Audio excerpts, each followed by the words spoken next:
Dobra večer. Najavljivana promjena vremena već je ujutro zahvatila Jadran i zapadne krajeve unutrašnjosti. Kiša i pljuskovi s grmljavinom tijekom dana proširili su se na veći dio zemlje. Kiše i pljuskova ove će noći biti posvuda, a sutra na blagdan Velike Gospe vrijeme će se postupno smiriti, iako će kiša još prije podne padati uglavnom na istoku i jugu.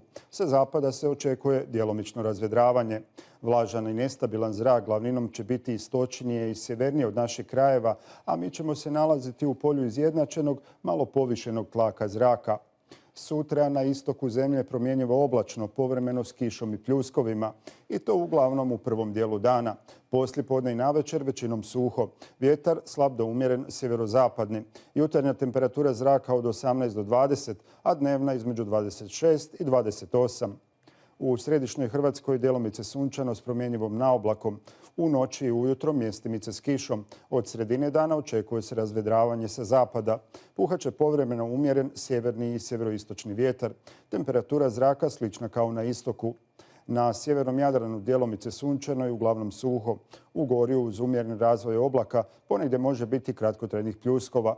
Duž obale puhat će umjerena i jaka podno Velebita, u noći i ujutro mjestimice i olujna bura, koja će od sredine dana oslabjeti.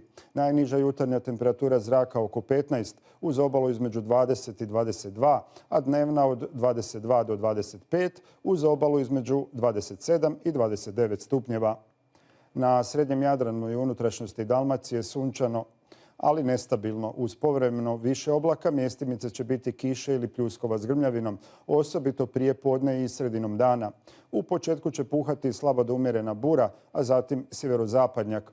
Jutarnja temperatura od 18 do 23, dnevna između 29 i 31. Na krajnjem jugu promjenjivo i nestabilno povremeno s kišom ili pljuskovima s grmljavinom, osobito u prvom dijelu dana. Puhat će slab do umjeren sjeverni i sjeverozapadni vjetar.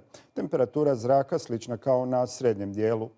Od četvrtka u unutrašnjosti djelomice ili pretežno sunčano i postupno sve toplije, pa će od petka u mnogim mjestima ponovo biti vruće. Lokalno može biti pljuskova i to uglavnom u Gorju. Vjetar većinom slab. I na Jadranu od četvrtka pretežno sunčano i vruće, uz uglavnom tople noći. Rijetki pljuskovi mogući su u unutrašnjosti Dalmacije te na krajnjem jugu.